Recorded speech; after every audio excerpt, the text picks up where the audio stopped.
Hey guys what's up, क्या हाल चाल। आशा करता हूँ सब लोग खुश होंगे। आज जीएस का सेट 2 है जिसके अंदर लगभग मैं आपको 80 क्वेश्चन कराऊंगा। 80 से 90 के बीच में क्वेश्चन होंगे। 40-40 क्वेश्चन का एक एक सेट है।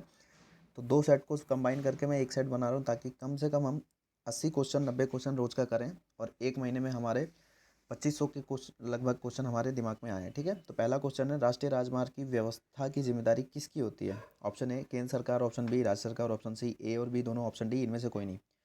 तो राष्ट्रीय राजमार्ग की जो व्यवस्था होती है, जो उसका बनाने का, उसके तोड़ फोड़ के देखने का, उसका सारा कार्य संभालने का जो काम होता है वो केंद्र सरकार का होता है। ओके, ऑप्शन नंबर ए इसका ठीक है। क्वेश्चन नंबर बी है, तानसेन किसके दरबार के राजकवि थे? तो तानसेन अकबर के दरबारी कवि थे। ऑप्शन नंबर सी।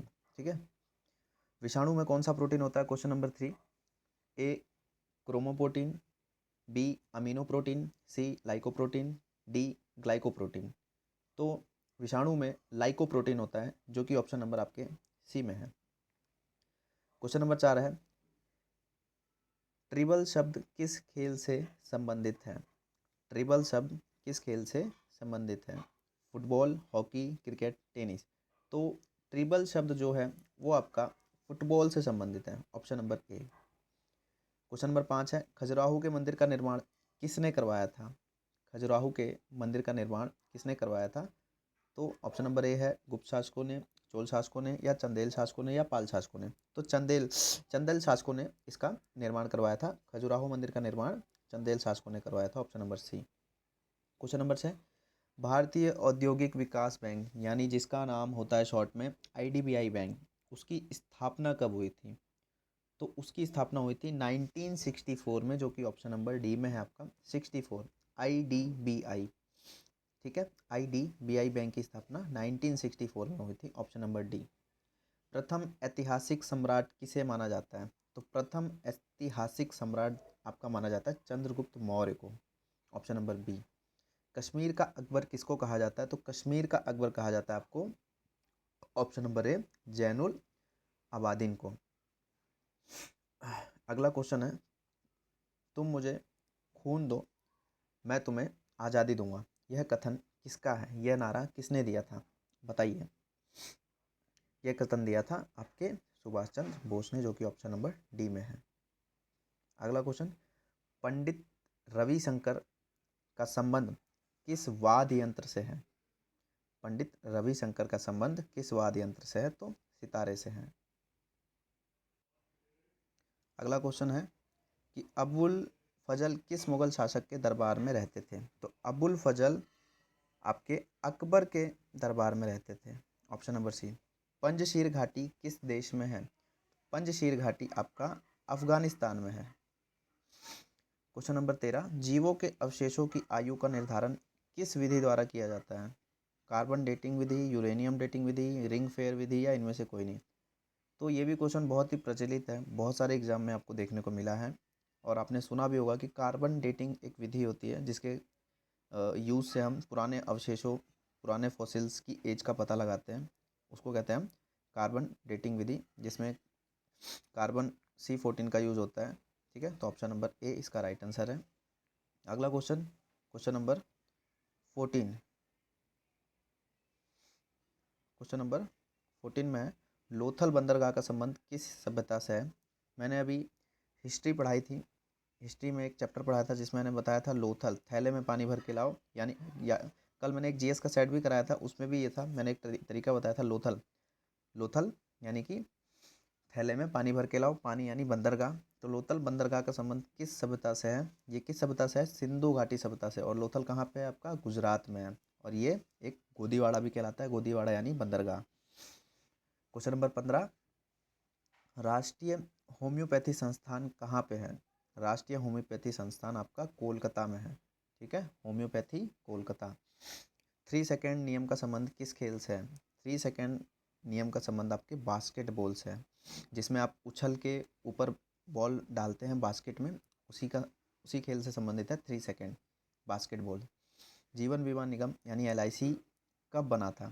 तो एलआईसी आपका 1956 को बना था। Option number B. और आईडीबीआई बैंक आपका 1964 को।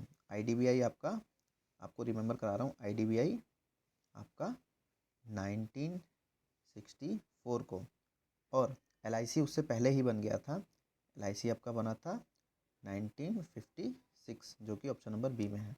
ओके, अगला क्वेश्चन, ग्रैमी अवार्ड किस क्षेत्र में दिया जाता है? आपने एक प्रचलित गाना सुना होगा जो हनी सिंह द्वारा गाया गया था, जिसमें वो कहते हैं कि ग्रैमी ले आऊँगा, और उसी समय के बाद से ग्रैमी, थोड़ा बहुत लोगों को पता चला कि ग्रैमी क्या है। तो ग्रैमी संगीत के क्षेत्र में एक बहुत बड़ा अवार्ड है। ऑप्शन नंबर सी। भारत में डाक सेवा की शुरुआत कब की गई थी? भारत में डाक सेवा की शुरुआत 1960 में शुरू की गई थी। 60 में, ठीक है, 1960 में। आप याद रखना कि 60 रुपये का टिकट मैंने खरीदा था। ओके, 60 रुपये का टिकट। भारत में डाक सेवा की शुरुआत 1960 में की गई। यूएनओ की संस्थान यूनिसेफ का संबंध किससे है? यूनिसेफ का संबंध किससे है? तो यूनिसेफ जो है वो बच्चों और महिलाओं से संबंधित है, उन्हीं की देखरेख करता है, उन्हीं के लिए काम करता है, बच्चों और महिलाओं से।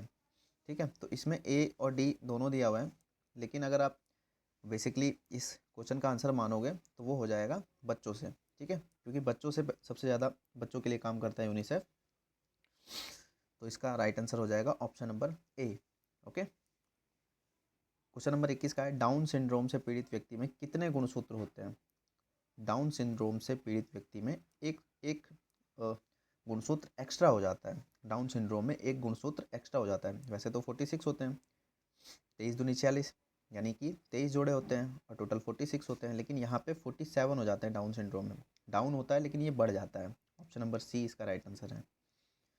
उत्तरी ध्रुव पर झंडा यानी कि तिरंगा फहराने वाली पहली महिला कौन थी? उत्तरी ध्रुव में झंडा फहराने वाली पहली महिला थी प्रीति सेन गुप्ता। ठीक है, एक सेना की तरह गई थी गुप्ता जी प्रीति, और वहाँ पे उत्तरी ध्रुव में उन्होंने भारत का झंडा तिरंगा फहरा दिया था। ऑप्शन नंबर ए इसका राइट आंसर है 22 का। क्वेश्चन नंबर 23, मुक्ति बोध के नाम से कौन जाने जाते हैं? मुक्ति बोध के नाम से जाने जाते हैं आपके Gajanan Madhav. Option number B. देखिए, मैं हर सेट में कोई एक या दो क्वेश्चन गलत भी करता हूँ ताकि आप उसका कमेंट में जवाब दें। ठीक है, जानबूझ के गलत करता हूँ कि आप उसका कमेंट में जवाब दें, मैं देखता हूँ कि कौन जवाब देता है। तो मुक्ति बोध के नाम से कौन जाने जाते हैं? गजानंद माधव। भारतीय प्रतिभूत एवं विनिमय बोर्ड यानी कि सेबी, सेबी की स्थापना कब हुई थी? देखो, IDBI की 1964 में हुई थी। ठीक है, और सेबी की स्थापना आपकी हुई थी 1988 में। Option number D. सबसे पहले LIC, फिर IDBI और फिर सेबी। मैं आपसे फिर से पूछूंगा कि LIC की स्थापना कब हुई थी, कृपया करके आप कमेंट में बताना। उसके बाद सेबी की IDBI की कब हुई और फिर सेबी की कब हुई, ये तीनों आप कमेंट में लिख देना ताकि आपको याद भी हो जाए। ठीक है, तो सेबी की स्थापना कब हुई? क्वेश्चन नंबर 24 का आंसर है 1988 सेबी। देखो, सेबी में बी 8 आ रहा है ना, तो आप याद रख लेना 8 इससे भी याद हो जाएगा आपको। और IDBI 1964, आपको पता ही है 1964 IDBI, और LIC का 1956 56 इंच का सीना LIC का है। IDBI 64, सेबी 8 आ रहा है, बी आ रहा है, तो 1988। Option number D. चलिए अगला क्वेश्चन, लोक हितवादी के रूप में किसे जाना जाता है? लोक हितवादी के रूप में किसे जाना जाता है? क्वेश्चन नंबर 25 का आंसर है गोपाल हरि देशमुख। लोक हितवादी के नाम से गोपाल हरि देशमुख को जाना जाता है। लोक हितवादी के रूप में किसे जाना जाता है? क्वेश्चन नंबर 25 का आंसर है गोपाल हरि देशमुख। देखो, आपको इसका आंसर बाल गंगाधर तिलक लग रहा होगा, लेकिन लोक हितवादी जो है वो गोपाल हरि देशमुख को ही कहा जाता है। Question number 25। Question number 26, Aravalli की पहाड़ियाँ कहाँ स्थित हैं?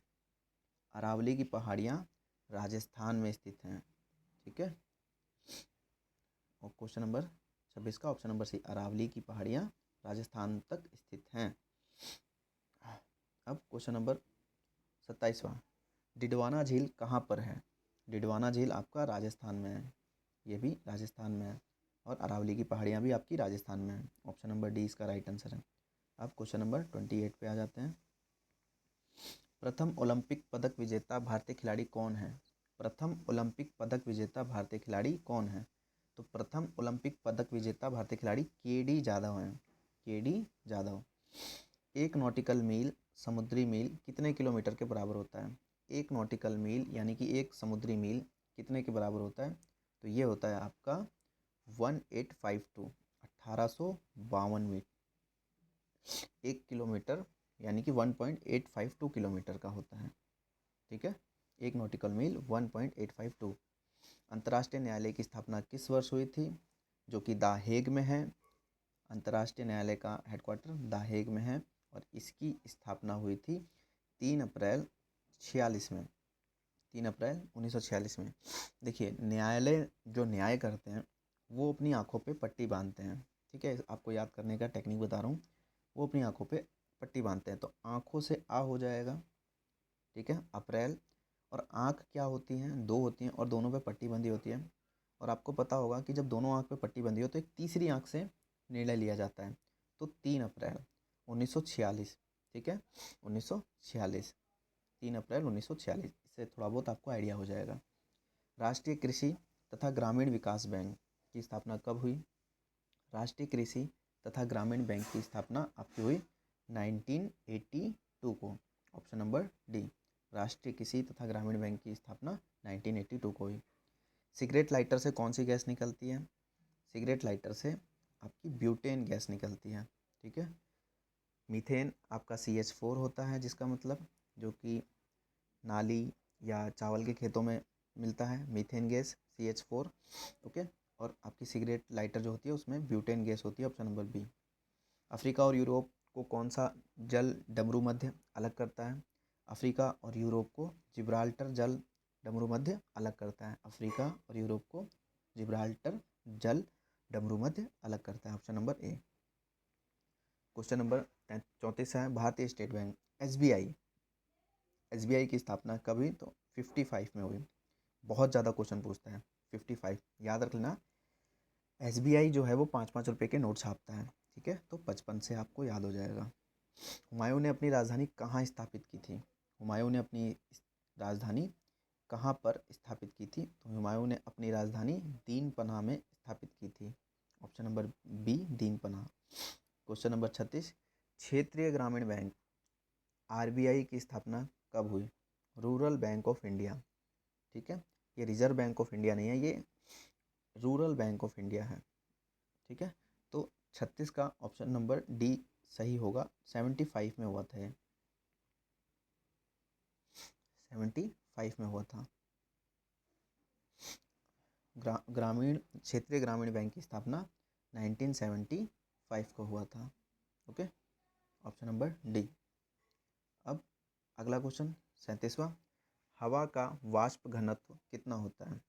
हवा का वाष्प घनत्व कितना होता है? तो 14.4 होता है हवा का वाष्प घनत्व। Option number C right answer है। विश्व भू दिवस कब मनाया जाता है?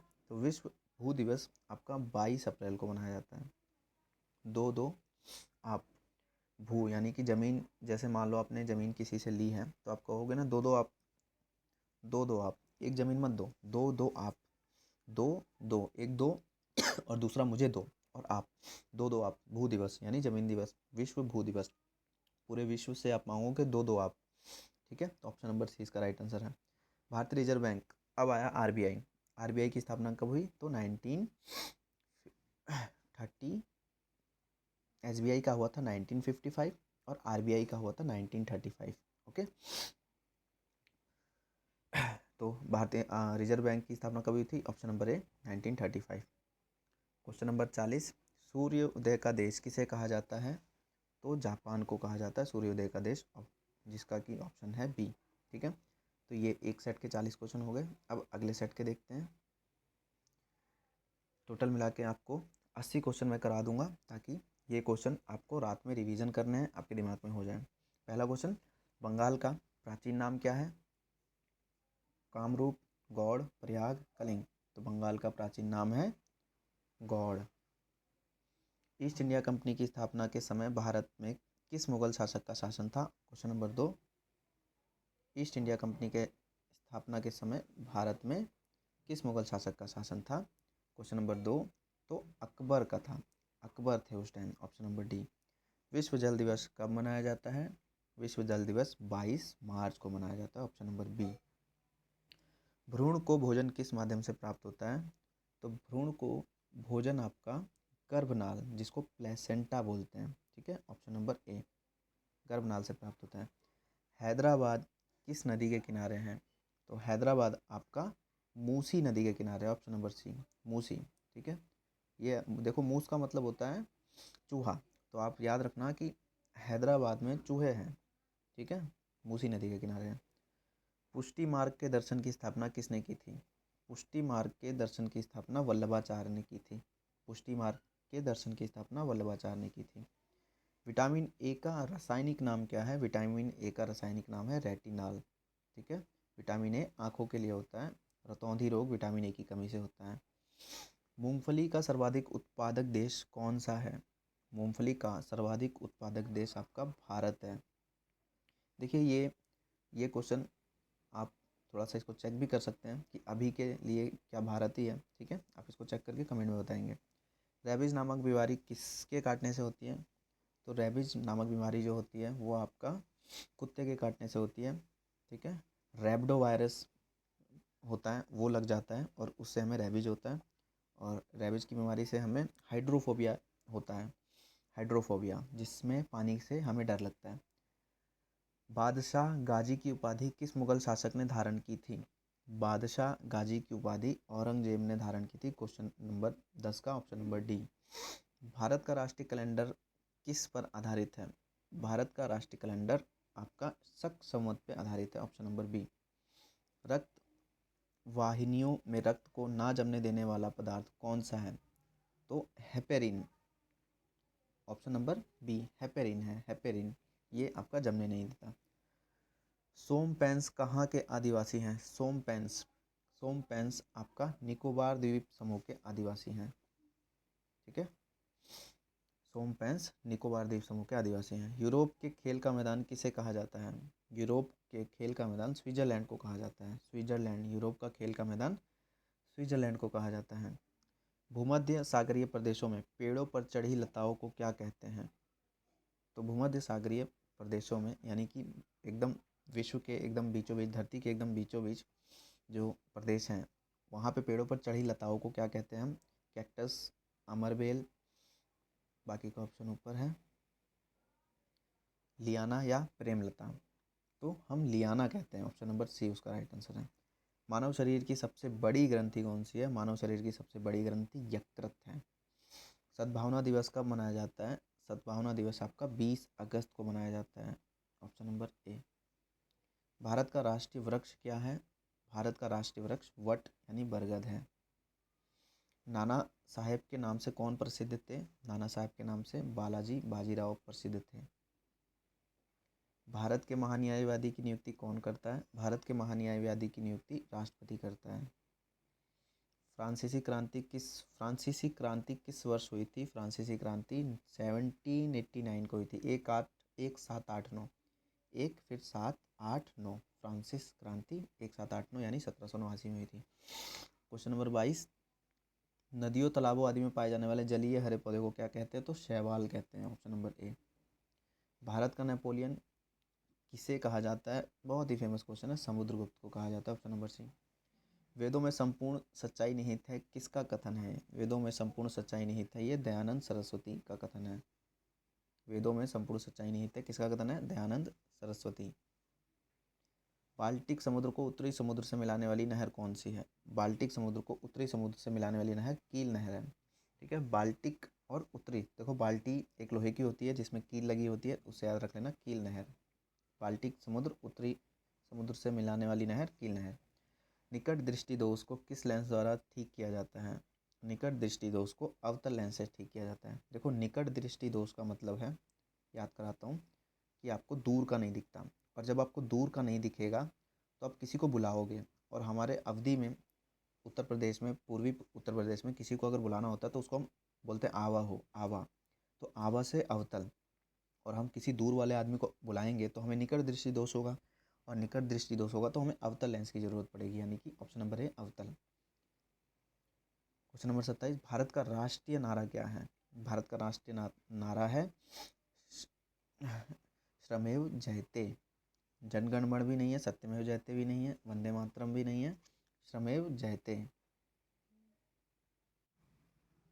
भारत का राष्ट्रीय नारा श्रमेव जयते जो कि मैंने गलती से बोल दिया वो नहीं होगा, ठीक है, जन गण मन होगा। सत्यमेव, रुको गड़बड़ हो रहा है ये।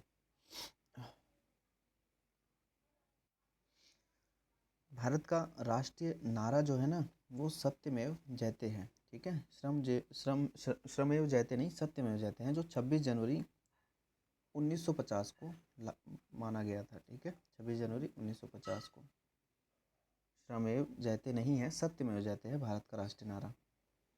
क्वेश्चन नंबर 28 है, उड़ते हुए वायुयान की ऊंचाई मापने के लिए किस यंत्र का प्रयोग किया जाता है? उड़ते हुए वायुयान की ऊंचाई मापने के लिए अल्टीमीटर का उपयोग किया जाता है, ऑप्शन नंबर बी। शिलादित्य की उपाधि किस हिंदू शासक ने धारण की थी? शिलादित्य की उपाधि किस हिंदू शासक ने धारण की थी? तो ऑप्शन नंबर ए चंद्रगुप्त दो, ऑप्शन नंबर बी कुमारगुप्त एक, ऑप्शन नंबर सी कनिष्क, या ऑप्शन नंबर डी हर्षवर्धन। तो हर्षवर्धन ने की थी इसकी उपाधि। किस नाम की थी? शिलादित्य की उपाधि, ठीक है, शिलादित्य की उपाधि हर्षवर्धन ने ली थी, ऑप्शन नंबर डी। भारत की राष्ट्रीय लिपि कौन सी है? भारत की राष्ट्रीय लिपि जो है वो Devanagari, option number B. Chandragupta Maurya ने अपना अंतिम समय कहाँ बिताया था? चंद्रगुप्त मौर्य ने अपना अंतिम समय श्रवण बेलगोला में अपनाया था, option number A. Question number 32, कोयला किस चट्टान में पाया जाता है? कोयला आपका अवसादी चट्टान में पाया जाता है, ऑप्शन नंबर सी। कनिष्क को किस नाम से जाना जाता है? तो कनिष्क को देवनाम प्रिय, महाराजाधिराज, विक्रमादित्य। कनिष्क को किस नाम से जाना जाता है इसमें से? कनिष्क को इसमें से कोई भी ऑप्शन नहीं सही है, इनमें से कोई नहीं है, ऑप्शन नंबर डी। कनिष्क को द्वितीय अशोक के नाम से जाना जाता था, द्वितीय यानी सेकंड अशोक, ठीक है, सेकंड अशोक। इसने इसका ऑप्शन नंबर डी होगा, ठीक है। 34वां क्वेश्चन है, रेडियोधर्मी तत्व थोरियम का विशाल भंडार किस देश में पाया जाता है? तो ये रेडियोधर्मी तत्व थोरियम जो है वो भारत के साउथ में बहुत ज़्यादा पाया जाता है, ठीक है, साउथ के एरिया में भारत में पाया जाता है। अपेक्षिक आर्द्रता को मापने के लिए किस यंत्र का उपयोग किया जाता है? तो अपेक्षिक आर्द्रता यानी आर्द्रता मापते हैं हम हाइग्रोमीटर से, ऑप्शन नंबर ए हाइग्रोमीटर। 13वीं शताब्दी में सेना का सर्वोच्च अधिकारी, 36वां क्वेश्चन, 13वीं शताब्दी में सेना का सर्वोच्च अधिकारी कौन होता था? तो खान, मालिक, अमीर, सिपह सलार, कौन होता था? तो खान होता था, खान। 13वीं शताब्दी में सेना का सर्वोच्च अधिकारी खान होता था, ऑप्शन नंबर ए। लाल रक्त कण का निर्माण किस में होता है? तो लाल रक्त कण का निर्माण अस्थि मज्जा में होता है, option number B, bone marrow जिसको कहते हैं। क्वेश्चन नंबर 38, भारत का राष्ट्रीय सूचना पत्र क्या कहलाता है? भारत का राष्ट्रीय सूचना पत्र श्वेत पत्र कहलाता है, ऑप्शन नंबर ए। आकाश का रंग नीला क्यों दिखाई देता है? आकाश का रंग नीला दिखाई देता है प्रकाश के प्रकीर्णन के कारण, ठीक है, प्रकाश के प्रकीर्णन के कारण। भारत का राष्ट्रीय पशु क्या है? भारत का राष्ट्रीय पशु बाघ है, ऑप्शन नंबर सी। गोपत ब्राह्मण किस वेद से संलग्न है? गोपत ब्राह्मण अथर्ववेद से संलग्न है, ऑप्शन नंबर ए। मोमबत्ती का जलना किसका उदाहरण है? मोमबत्ती का जलना रासायनिक परिवर्तन का उदाहरण है। देखो रासायनिक और भौतिक परिवर्तन कैसे पहचानते हैं? जो काम होने के बाद वापस उसी चीज़ में मिल जाए, मतलब जैसे जैसे मान लीजिए बर्फ़ का पानी में बदलना और फिर पानी से फिर बर्फ़ बन जाना, ये एक भौतिक परिवर्तन है। लेकिन मोमबत्ती जल जाती है और जलने के बाद फिर वापस मोमबत्ती नहीं मिलती, आपको मोम मिल जाएगा लेकिन मोमबत्ती नहीं मिलेगी, वो जल जाएगी, ठीक है। तो वो एक रासायनिक परिवर्तन है। जैसे दूध से दही बन जाता है और दही से वापस दूध नहीं बनता, तो वो एक रासायनिक परिवर्तन है। और आज का आखिरी क्वेश्चन इस सेट का, कास्टिक सोडा का रासायनिक सूत्र क्या है? NaOH, ठीक है, sodium hydroxide, NaOH, option number C, sodium hydroxide caustic soda का रासायनिक सूत्र है NaOH। ओके, तो आज ये आपको 80 क्वेश्चन मैंने पूरे कराए, इसको आप 2 बार अच्छे से देखना और ये सारे क्वेश्चन आपके दिमाग में हो जाएंगे। देखो थ्योरी के चक्कर में पढ़ोगे और अगर आप इलाहाबाद हाई कोर्ट या किसी group C group D exam की तैयारी कर रहे हो जिसमें जीएस के क्वेश्चन लगभग 1/3 1/4 होते हैं, मतलब 100 क्वेश्चन में से 25 क्वेश्चन जीएस के आ रहे हैं, तो आप इसी तरीके से जीएस अपना रेडी करो। थ्योरी पढ़ोगे तो बहुत सारा पढ़ना पड़ेगा और उसके बाद भी आप इन सब चीज़ों से बहुत पीछे रहोगे, क्योंकि आपको करंट भी पढ़ना है, सब कुछ पढ़ना है। तो इस तरीके से पढ़ो ताकि आपका 360 क्वेश्चन आपको मिले भी और थोड़े बहुत थ्योरी आप पढ़ो, किसके लिए, करंट के लिए, ठीक है। बाकी जीएस को इसी तरीके से ही रेडी कर सकते हैं, क्योंकि आपको मैथ भी पढ़ना है, इंग्लिश भी पढ़ना है, सब पढ़ना है। ओके, तो आशा करता हूँ अच्छा लगा होगा। चैनल को सब्सक्राइब करना, लाइक करना और शेयर करना। जय हिंद।